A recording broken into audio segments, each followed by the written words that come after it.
ఇవాళ ఎలా అయితే ఆంధ్రజ్యోతి రాసిందో రేపు కూడా అదే ఉండొచ్చు. ఏంటి అంటే ఇవాళ ఏమనుంది, అమిత్ షా చంద్రబాబు నాయుడిని కలవడానికి ఫోన్ చేశారు, అంతేగాని చంద్రబాబు నాయుడు ఏం సంప్రదించలేదు. అసలు విషయం ఏంటి, చంద్రబాబు నాయుడు ఓ పక్కన సీఎం రమేష్ ద్వారా, రెండో పక్కన కమ్మపాటి రామ్మోహన్ ద్వారా కబుర్లు చేస్తే రమ్మన్నారు అమిత్ షా. కానీ ఆంధ్రజ్యోతి వాళ్ళు ఏం రాసింది, అమిత్ షా ఫోన్ చేశారు పొత్తుల కోసం రమ్మనమని, అటు తెలుగుదేశం పార్టీ మాత్రం గుంభనంగా ఉంది అన్నటువంటిది. రేపేం రాయాలి, అమిత్ షా ఇంతకుముందే ఇదే ఆర్కే గారు రాసుకొచ్చింది ఏంటి, తెలుగుదేశం పార్టీను జనసేన కలిసి పవన్ కళ్యాణ్ చంద్రబాబు అపాయింట్మెంట్ అడుగుతున్నారు. ఏమని అంటే, అయ్యా నేను మీతో పొత్తు పెట్టుకోలేను, కానీ ఎలక్షన్స్ అయిపోయాక గెలిస్తే మీకే మద్దతు ఇస్తాను, మేమే గెలుస్తాము, మీకే మద్దతు ఇస్తామని చెప్తున్నారు.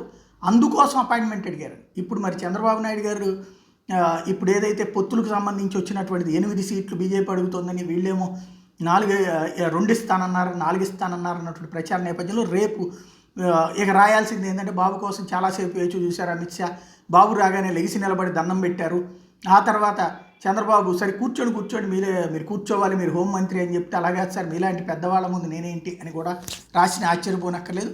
ఫైనల్గా అమిత్ షా బాబు కలయికకు సంబంధించి ఎట్లాంటి కథలు చెప్తారో చూడాల్సి ఉంది.